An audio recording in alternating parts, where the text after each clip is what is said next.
Yes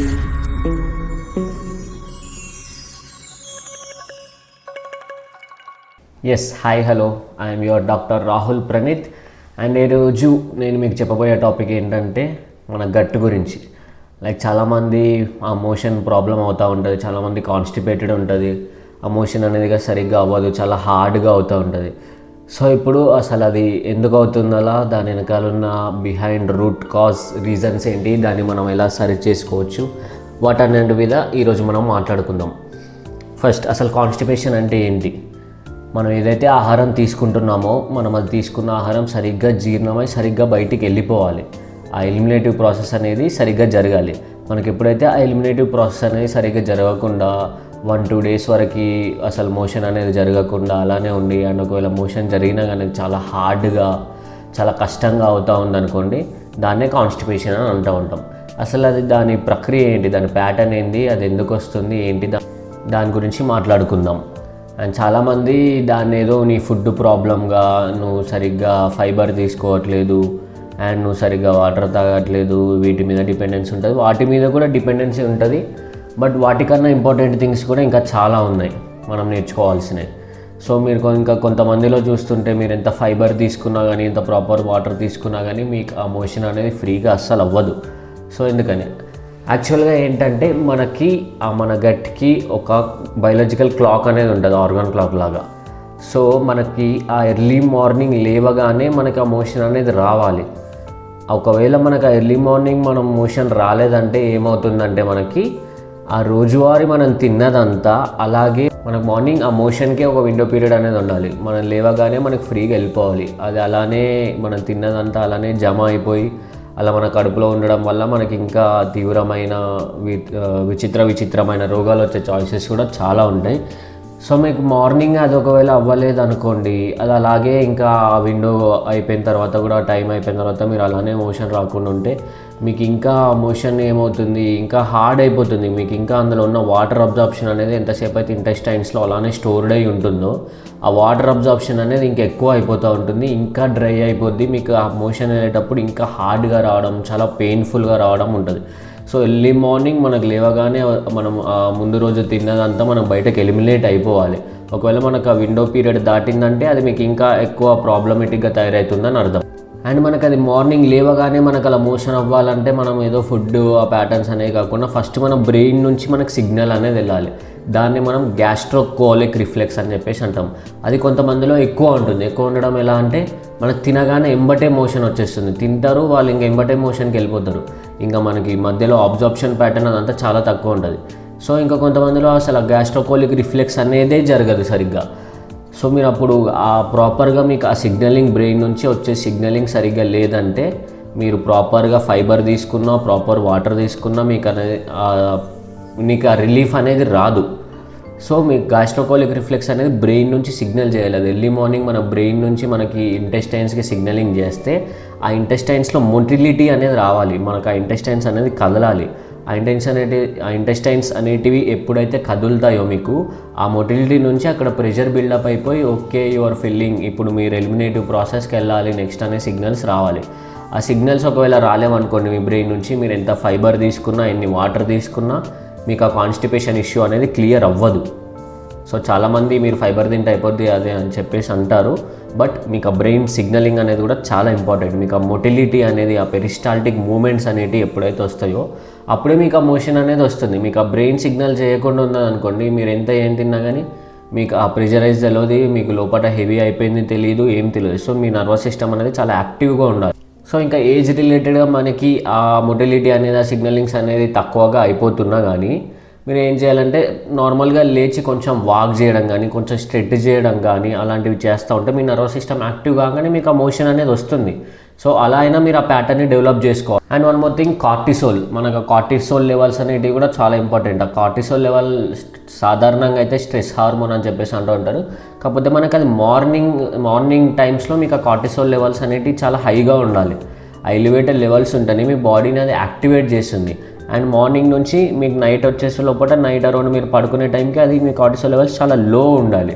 so cortisol అనేది మీ బాడీకి harm చేయడమే కాదు, మీకు యాక్టివేషన్లో కూడా early morning cortisol levels raise అవ్వడం మీ బాడీకి చాలా ఇంపార్టెంట్. అది మీ బ్రెయిన్ని, మీ బోవల్స్ని వేకప్ చేస్తుంది మంచిగా అవ్వడానికి. అండ్ ఇంకోటి ఏంటంటే ఏజ్ రిలేటెడ్గా మీకు ఆ సిగ్నల్స్ తక్కువ అయిపోయినా కానీ మీరు ఎర్లీ మార్నింగ్ సన్లైట్కి వెళ్ళాలి. మీరు ఎప్పుడైతే మీరు మార్నింగ్ సన్లైట్కి వెళ్తారో మీకు ఆర్టిఫిషియల్ రూమ్ లైట్ కన్నా సన్లైట్ నుంచి వచ్చేది మీ బాడీలో చాలా ఫంక్షన్స్ని, మీ నర్వస్ సిస్టమ్స్ని యాక్టివేట్ చేస్తుంది. అండ్ మీకు అలాగా వైటమిన్ డి సింథసిస్ జరుగుతుంది. సో మీకు ఎర్లీ మార్నింగ్ సన్లైట్ కూడా మీరు కొంచెం పాయింట్ ఆఫ్ వ్యూలో తీసుకొని ఆ సన్లైట్ తీసుకుంటే కూడా మీకు ఆ మోటిలిటీ పెరిగే ఛాన్సెస్ ఎక్కువ ఉంటుంది. నెక్స్ట్ వచ్చేసేసి టెంపరేచర్. మనకి టెంపరేచర్ అంటే సాధారణంగా మార్నింగ్ లేవగానే కాఫీయో, టీయో, లెమన్ టీయో అలా వామ్ వాటర్ తాగుతూ ఉంటారు.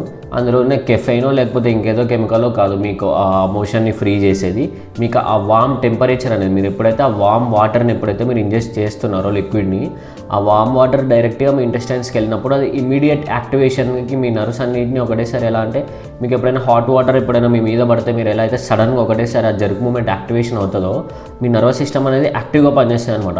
ఎప్పుడైతే మీరు ఆ వామ్ వాటర్ని ఇంజెస్ట్ చేస్తారో ఇంటర్నల్గా మీ ఇంటెస్టైన్స్లో ఉన్న మీ ఎంటరిక్ నర్వస్ సిస్టమ్ అనేది ఉంటుంది. మన క్యాజువల్గా అయితే సెంట్రల్ నర్వస్ సిస్టమ్ ఉంటుంది, ఎంటరిక్ నర్వస్ సిస్టమ్ ఉంటుంది, అటానమిక్ నర్వస్ సిస్టమ్ ఉంటుంది. సో మీకు ఆ ఎంటరిక్ నర్వస్ సిస్టంలో మీకు నర్వ్స్ అనేవి ఆ ఇంటెస్టైన్ రీజియన్స్లో, మీ స్టమక్ రీజియన్స్లో ఉంటాయి.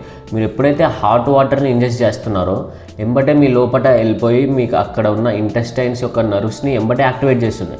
సో మీ బ్రెయిన్లో ఉన్న నర్వస్ సిస్టమ్ కూడా ఇమీడియట్గా యాక్టివేట్ అయిపోయి మీకు అక్కడ నుండి సిగ్నల్స్ అనేవి చాలా వామ్గా వస్తాయి. అంతేగాని మీకు అందులో ఉన్న కెఫెయిన్ అది కాదు. సో వామ్ వాటర్ డ్రింక్ చేస్తే మార్నింగ్ ఆ పెరిస్టాల్టిక్ మూమెంట్స్ అనేవి బాగుంటుంది, మీకు మోషన్ కూడా చాలా బాగా ఫ్రీ అవుతుంది అనమాట. నెక్స్ట్ వచ్చేసి అయినా కానీ కొంతమందికి అవ్వకుండా ఉంటుంది ఏజ్ రిలేటెడ్ పోయిన కొద్దీ. వాళ్ళకి ఎలాంటివి అంటే వాళ్ళకి కొంచెం ఫుడ్ ఇంటేక్ అనేది మార్నింగ్ మీరు మంచి ఫ్రూట్స్, మంచి fibre and water content and కొన్ని న్యాచురల్ షుగర్స్ ఇట్లాంటివి తీసుకున్నప్పుడు మీకు ఏమవుతుందంటే ఆ పెరిస్టాల్టిక్ మూమెంట్స్ యాక్టివేట్ అవుతాయి. లైక్ మీకు ఫ్రూట్స్ అంటే ఎలాంటివి చెప్పాలంటే లైక్ డ్రాగన్ ఫ్రూట్ కానీ, పియర్స్ కానీ, యాపిల్ కానీ, కివీ కానీ ఇట్లాంటి ఫ్రూట్స్ మీరు ఎర్లీ మార్నింగ్ తీసేసుకున్నారు అనుకోండి, మీకు ఆ పెరిస్టాల్టిక్ మూమెంట్ డెవలప్ అయిపోయి ఎంబటే మీకు మోషన్ వచ్చే ప్రక్రియ జరుగుతుంది. అండ్ యాజ్ ఏజ్ అనేది మనకి బైపాస్ అవుతున్న కొద్దీ, మనం వీక్నెస్గా ప్రొట్రూడ్ అవుతున్న కొద్దీ మనకు ఆ వీక్నెస్కి కొంచెం టైం ఎక్స్ట్రా అవుతుంది. మనకి యాజ్ యూజువల్గా చూసుకుంటూ ఉంటే మనం మంచి అడల్ట్హుడ్ ఏజ్లో ఉన్నప్పుడు మనకి ఇమీడియట్గా మార్నింగ్ లేవగానే ఫ్లష్ ఎలా అవుతుందో, యాజ్ ఏజ్ రిలేటెడ్గా పోతున్న కొద్దీ కూడా మనం ఆ ఫిజికల్ ఫిట్నెస్ని మెయింటైన్ చేస్తే మీకు అదే కంటిన్యూ అవుతుంది. మనకు ఆ ఫిజికల్ ఫిట్నెస్ మెయింటైన్ చేయకుండా మీరు ఏదో ఓవరాల్గా అలా వెళ్తూ ఉన్న కొద్దీ మీకు ఏమవుతుంది, దాని టైం అనేది డిలే అవుతుంది, ఒక 15 to 30 minutes డిలే అవుతుంది. సో అది కూడా ప్యాటర్న్లో పెట్టుకోవాలి, మనం అబ్జర్వ్ చేస్తూ ఉండాలి హౌ ఇట్ వాస్ గోయింగ్ అని. మార్నింగ్ లేవగానే మంచిగా కొంచెం సన్లైట్ తీసుకొని కొన్ని ఫ్యూ స్టెప్స్ నడిచేసి కొన్ని మనకి నచ్చినట్టు మంచి స్పైనల్ అలైన్మెంట్ ఎక్సర్సైజెస్, స్ట్రెచెస్ ఇలాంటివి చేస్తే కూడా you will get better motion. మనకి ఆ యాక్టివేషన్ అనేది, నర్వస్ యాక్టివేషన్ అనేది ఎప్పుడైతే జరుగుతుందో అప్పుడు మీకు ఎంబటే గట్లో మొటిలిటీ అనేటివి, మీకు ఆ పెరిస్టాల్టిక్ మూమెంట్స్ అనేటివి బాగా క్లియర్గా వస్తూ ఉంటాయి. అండ్ చాలామంది ఏం చేస్తూ ఉంటారంటే లైక్ మీకు ఆ అర్జ్ అనేది వస్తుంది, బట్ మీరు ఏదో వర్క్ బిజీలో ఉండో, లేకపోతే ఏదో మూవీ చూస్తూ ఉండే ఆ క్లైమాక్స్ సీన్ మిస్ అవ్వద్దనో, లేకపోతే ఇంకేదో కొన్ని వేరే కారణాల వల్ల, వేరే ఆర్టిఫిషియల్గా మనకు ఉండే పనుల వల్ల న్యాచురల్గా వచ్చే అర్జ్ని మీరు స్టాప్ చేస్తూ ఉంటారు. అలా రిపీటెడ్గా మీరు ఆ అర్జ్ని స్టాప్ చేసినప్పుడు మన బాడీ ఎలా అర్థం చేసుకుంటుందంటే, మన బాడీ ఇట్ సెల్ఫ్ ఇది మీరు ఇలా వచ్చినప్పుడు మనం ఆ సిగ్నల్స్ని సెండ్ చేయకూడదు అనే ప్యాటర్న్లోకి వెళ్ళిపోద్ది. సో మీకు ఎప్పుడైతే ఆ బోవల్స్ అనేటివి ఫిల్ అయిపోయినా కానీ, మీ ఇంటెస్టైన్స్ అనేటివి అన్నీ ఫిల్ అయిపోయినా కానీ మీకు ఏమవుతుందంటే ఆ సిగ్నల్స్ని బ్రెయిన్ పంపదు. సో ఎప్పుడైనా మీకు అలా అర్జున్నప్పుడు మోషన్ని కానీ, యూరిన్ని కానీ ఎప్పుడూ ఆపకూడదు. మీరు ఎప్పుడైతే వీటిని ఆపుతూ ఉంటున్నారో మీ బాడీలో ఆ నెగిటివ్ ఎనర్జీస్ అనేవి ఇంకా ఎక్కువ ప్రొడ్యూస్ అవుతూ ఉంటాయి. దానివల్ల ఇంకా ఇన్ఫ్లమేషన్ ఎక్కువ డెవలప్ అవుతుంది. ఏమైనా డిసీజ్ కాజ్డ్ ఉంటే ఆ వేస్టేజ్ మీ బాడీలో ఎక్కువ ఉంచుకోవడం వల్ల ఇంకా మీకు ఆ ఉన్నాయన్నీ ఇంకా ఎక్కువ అవుతూ ఉంటాయి, కానీ తక్కువ అయ్యే చాయిసెస్ లేవు. So better to eliminate it. ఏమున్నా కానీ మీరు దాన్ని ప్రాపర్గా ఎలిమినేట్ చేసేసేయండి. మీకు ఆ న్యాచురల్ అర్జ్ వచ్చినప్పుడు దాన్ని అసలు ఆపకుండా ఎలిమినేట్ చేసేయడం వల్ల మీకు చాలా బెటర్గా రిజల్ట్స్ కనబడతాయి. ఇఫ్ నాట్ మీరు అలాగే చేస్తూ ఉంటే అది ఇంకా మీకు సెవరల్ అదర్ డిసీజెస్ని కూడా కాజ్ చేసే ఛాన్సెస్ చాలా హైగా ఉంటాయి. సో మీరు ఒకసారి మీ గట్కి ఎలా అలవాటు చేస్తే మీ బ్రెయిన్ కూడా దానికి అలాగే హ్యాబిట్యూట్ అయి ఉంటుంది. సో మీరు రెగ్యులర్గా మార్నింగ్ మీ గట్ని హెల్తీగా మీకు ఆ ఫ్రీ మోషన్కి వచ్చేలా మీరు ఒక 1 month కంటిన్యూగా ఏదైనా ఒక ప్రోటోకాల్ ఫాలో అయ్యి డైట్లో కానీ, మీకు ఎర్లీ మార్నింగ్ వేకప్లో కానీ, ఎక్సర్సైజెస్ కానీ, ఆ కార్టిసోల్ లెవెల్స్ కానీ ఏదైతే ఉందో దాన్ని ఒక ప్యాటర్న్లో పెట్టేసి మీకు డైలీ ఒక 1.5 month దానికి రెగ్యులర్ ప్యాటర్న్ లాగా ఇచ్చేసిందంటే మీ బ్రెయినే ఇట్ సెల్ఫ్ దానికి ఇండికేషన్ సెట్ చేసుకుంటుంది. మీ బయాలజికల్ క్లాక్నే సెట్ చేస్తుంది. Okay, he was waking up, next వీడికి ఆ గ్యాస్ట్రోకోలిక్ రిఫ్లెక్స్ని ప్రొడ్యూస్ చేయాలి, ఆ ఇంటెస్టైన్స్లో ఉన్న ఆ ఎలిమినేషన్ ప్రాసెస్ని స్టార్ట్ చేయాలి, అందులో ఏదైతే వేస్టేజ్ ఉందో అదంతా క్లియర్ చేయాలని ఆటోమేటిక్ మీ బాడీకి అండర్స్టాండ్ చేస్తుంది. సో మీ బాడీకి మీకు అది స్కోప్ ఏంటంటే మీ బాడీకి మీరు ఇచ్చే రెస్పాన్స్ని బట్టే అది ఫర్దర్గా మూవ్ అవుతూ ఉంటుంది. సో మీ బాడీకి ఎప్పుడు మీరు రాంగ్ ఇన్ఫర్మేషన్స్ ఇవ్వకండి. సో రెగ్యులర్గా ఒక 1.5 మంత్ అలా ప్రోగ్రెసివ్గా చేస్తూ ఉంటుంది, దెన్ ఇట్ విల్ ఆటోమేటికల్లీ మీకు అది అచీవ్ అవుతుంది. అండ్ మీకు ఆ రెగ్యులర్ ప్రాసెస్లో మీ మైండ్ అనేది కంట్రోల్డ్గా ప్రాసెస్ చేస్తూ పోతుంది. అండ్ ఆ ఫైబర్ ఎక్కువ తీసుకోవడం వల్ల కొంతమందికి ఇరిటేషన్స్ కూడా వస్తూ ఉంటాయి. ఎర్లీ మార్నింగ్ ఎంప్టీ స్టమక్స్లో ఫైబర్ తీసుకోవడం అలాంటివి కూడా ఎక్కువ ఏం చేయకండి. సో మీ నర్వ్ యాక్టివేషనే చేయండి, ప్రాపర్ సన్లైట్ తీసుకోండి, మంచి నర్వస్ సిస్టమ్, కొన్ని బ్రీతింగ్ ప్యాటర్న్స్ అవన్నీ చేసి మీ నర్వస్ సిస్టమ్ని రెగ్యులేట్ చేస్తే అది కంపల్సరీ వీటన్నిటికీ. కొంతమందికి ఓకే రిలీఫ్ ఉంటుంది, మీరు ఫైబర్ ఫుడ్స్ తీసుకొని మంచి హైడ్రేషన్ తీసుకుంటే యూ కెన్ గెట్, బట్ అప్పుడు కూడా మీకు ఆ ప్రాబ్లమ్ సాల్వ్ అవ్వట్లేదంటే it was related to your nervous system. మీ నర్వస్ సిస్టమ్ యాక్టివ్గా ఉండట్లేదు. సో ప్రాపర్గా మీకు ఆ నర్వస్ సిస్టమ్ అంటే ప్రాపర్ హార్మోన్స్ రిలీజ్ అయితే, ప్రాపర్ హార్మోన్స్ రిలీజ్ అయినప్పుడు మీ బాడీలో ఫంక్షన్స్ అనేవి ప్రాపర్గా జరుగుతాయి. సో అలా అన్నీ ఇంటర్ రిలేటెడ్ ఉంటాయి అన్నమాట. మీరు మీ గట్ని ఎంత ఫీడ్ చేసుకున్నా కానీ, ఎంత ఫైబర్ ఇచ్చినా కానీ మీకు ఆ మొటిలిటీ ఛాన్సెస్ లేనప్పుడు ఏమవుతుంది, మీకు అది బయటకు వచ్చే చాయిస్ చాలా తగ్గిపోతుంది. సో నేను చెప్పేది ఏంటంటే మీకు it's not only fibre and water thing, దాంట్లో మీకు చాలా రకమైన హార్మోన్స్, నర్వస్ సిస్టమ్స్ అవన్నీ ఎంటర్ అవుతూ ఉంటాయి. అవన్నిటిని కూడా నువ్వు మేనేజ్ చేయగలగాలి. మీ గట్ బ్యాక్టీరియా, మీ నర్వస్ సిస్టమ్ రెగ్యులేషన్, మీ సర్కాడియన్ రిథమ్, మీ బయోలాజికల్ క్లాక్, మీ ఇంటరస్ నర్వస్ సిస్టము, మీ డైలీ ఫిజికల్ యాక్టివిటీ అవన్నీ కూడా మీ గట్ మొటిలిటీని కంపల్సరీగా చేంజ్ చేస్తూ ఉంటాయి అన్నమాట. మీరు ఎప్పుడైతే నేను చెప్పినట్టు మీరు ఆ స్టూల్ అర్జ్ని, మీరు ఆ పూప్ అర్జ్ని ఎక్కువ కంట్రోల్ చేసేసారనుకోండి, ఏమవుతుంది, మీకు ఏమవుతుంది, ఆ రెక్టమ్ అనేది ప్రాపర్గా స్ట్రెచ్ అవ్వడం ఆపేస్తుంది. ఆ ప్రాపర్గా స్ట్రెచ్ అవ్వడం ఆపేస్తుంది. మీ స్టూల్ అనేది ఎక్కువసేపు అందులోనే స్టోర్డ్గా ఉంటుంది. ఇంకా వాటర్ అబ్జార్ప్షన్ అనేది మీ స్టూల్ నుంచి ఎక్కువ అయిపోతుంది. ఇంకా హార్డ్ స్టూల్ రావడానికి ఎక్కువ అవకాశం ఇచ్చినట్టు ఉంటుంది మీరే. అండ్ మీకు ఆ రిఫ్లెక్సెస్ అన్నీ కూడా చాలా వీక్ అయిపోతాయి. మీ సెంట్రల్ నర్వస్ సిస్టమ్ కూడా సరిగ్గా పనిచేయదు. అండ్ మీ క్రానిక్ స్ట్రెస్, మీకు స్ట్రెస్ ఉన్నా కానీ మీ కంపల్సరీగా మీ గట్ మొటిలిటీలో కంపల్సరీ చేంజెస్ అబ్జర్వ్ చేస్తూ ఉంటారు. అండ్ మీ స్లీప్ ప్యాటర్న్ సరిగ్గా లేకపోయినా కానీ మీ గట్ మొటిలిటీలో చేంజెస్ మీరు అబ్జర్వ్ చేస్తారు. మీరు ఇవన్నీ డీప్గా అబ్జర్వ్ చేయాలి. అండ్ మెడికేషన్స్, ఎస్పెషల్లీ మెడికేషన్స్ వాడినప్పుడు మీ మోషన్ ఎలా ఉంటుందో మీరు ఒకసారి అబ్జర్వ్ చేయండి. ఎప్పుడైతే మీకు అలోపతిక్ మెడికేషన్స్, ఏమైనా యాంటీబయోటిక్స్ అలాంటివి వాడారనుకోండి, అది మీకు బ్యాక్టీరియల్ ఇన్ఫెక్షన్స్లో వాడతారు. ఇట్స్ నాట్ బ్యాడ్ అని నేను అనట్లేదు, బట్ ప్రతిదానికి మీరు యాంటీబయోటిక్స్ యూజ్ చేయకూడదు. మీరు యాంటీబయోటిక్స్ యూజ్ చేసేటప్పుడు అది ఏదైతే bad bacteria, disease causing bacteria ఏదైతే ఉంటుందో వాటితో పాటు మీ ఇంటెస్టైన్స్లో ఉన్న గుడ్ బ్యాక్టీరియాని కూడా అది చంపేస్తుంది అనమాట. It will kill your good bacteria కూడా. మీ గుడ్ బ్యాక్టీరియా లేనప్పుడు మీ ఇంటెస్టైన్స్లో మీకు ఆ ఫర్మెంటేషన్ అండ్ మిగతాది మీకు ఆ స్టూల్ ప్రాసెస్లో మీకు జరగడానికి అబ్జార్ప్షన్, గట్ రిలేటెడ్ ఇష్యూస్ అన్నీ మీకు మళ్ళీ రేజ్ అవుతాయి. సో మన ఇంటెస్టైన్స్లో ఎప్పుడైనా మనకి ఆ గుడ్ బ్యాక్టీరియాని మెయింటైన్ చేయాలి. అండ్ మీకు ఎప్పుడైతే, నేను ఇంకోటి ఎప్పుడు చెప్తూ ఉంటాను, మీకు ఎప్పుడైతే మీ గట్ అనేది చాలా క్లీన్గా పనిచేసి మీ గట్ అనేది చాలా హెల్దీగా ఉందనుకోండి, అప్పుడు మీ బ్రెయిన్ కానీ మీ సెంట్రల్ నర్వస్ సిస్టమ్ కానీ అవి కూడా చాలా బాగా పనిచేస్తాయి. మన గట్ బ్రెయిన్ యాక్సిస్ అని చెప్పేసి ఉంటుంది. సో హౌ యువర్ గట్, మీకు బ్రెయిన్ అలా పనిచేస్తుంది. మీ గట్ సరిగ్గా లేదనుకోండి, మీ బ్రెయిన్ సరిగ్గా ఫోకస్ చేయలేదు, దేన్ని మీరు కాన్సన్ట్రేషన్ పెట్టి వర్క్ చేయలేరు, మీకు అంత ఎఫిషియెంట్ రిజల్ట్స్ రావు, మీకు ఫాలో అవుదాం అనుకున్న టైం టేబుల్ని సరిగ్గా ఫాలో అవ్వలేరు, ఎప్పుడు ఆ మూడ్ డిస్టర్బెన్సెస్ ఉంటాయి. సో మీకు ఎఫిషియన్సీ అనేది ఉండదు మీరు ఏం చేసినా. సో మీ గట్ హెల్దీగా మెయింటైన్ చేయండి. ఇట్ విల్ ఆల్సో ఎఫిషియెంట్గా మీ బ్రెయిన్ని వర్క్ చేయడానికి కూడా చాలా బాగా ఉపయోగపడుతుంది. మీరు ఏ పని చేసినా కానీ కాన్సన్ట్రేట్గా, ఫోకస్డ్గా చేయగలుగుతారు. These are all inter related అనమాట. సో వీటన్నిటికీ నేను చెప్తుంది ఏంటంటే, లైక్ మీ గట్ ఇష్యూస్ని అంత ఈజీగా తీసేసేయకండి. మీ గట్ ఇష్యూస్ చాలా హెల్ప్ఫుల్ మీ బాడీకి. మీ గట్ అనేది ప్రాపర్గా ఉంటేనే మిగతాది ఏదైనా మీరు చేయగలుగుతారు. If your gut was not good, మీకు ఆ సిక్నెస్ అనేది ఓవరాల్ బాడీలో కంపల్సరీ ఉంటుంది.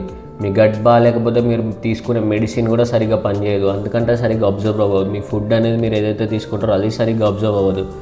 ఏదో తీసుకుంటారో అది మళ్ళీ ఆటోమేటిక్గా ఎలిమినేట్ అయిపోద్ది. సో బీ కాన్షియస్, కొంచెం గట్ మీద మంచి అవేర్నెస్ తెచ్చుకొని గట్ని ఎలా క్లీన్ చేసుకోవాలి, ఎలా ఉంచుకోవాలి, మీ కాలన్ ఎలా క్లీన్ చేసుకోవాలి. సో గో ఫర్ ఎనిమాస్ తీసుకోండి, వీక్లీ వన్స్ అలా ఎనిమా తీసుకోండి. 3 మంత్స్కి ఒకసారో 2 మంత్స్కి ఒకసారో కాలన్ ఇరిగేట్ చేయండి. ఎందుకంటే మనకి ఇప్పుడు వచ్చిన లైఫ్ స్టైల్ డిసీజెస్లో మ్యాక్సిమం గట్ రిలేటెడ్ నుండి స్టార్ట్ అవుతాయి. సో మీకు ఆ గట్ అనేది క్లీన్ లేకపోతే యూ విల్ కాస్ ఇన్ఫ్లమేషన్ ఎక్కువ ఉంటుంది. ఏ చిన్న డిసీజ్ వచ్చినా ఈజీగా తగ్గదు మీకు. అండ్ ఈ డయాబెటీస్, హైపర్టెన్షన్ ఇలాంటి క్రానిక్ డిసీజెస్ వస్తే మాత్రం gut related compulsory issues, problems అన్నీ చాలా వస్తుంటాయి.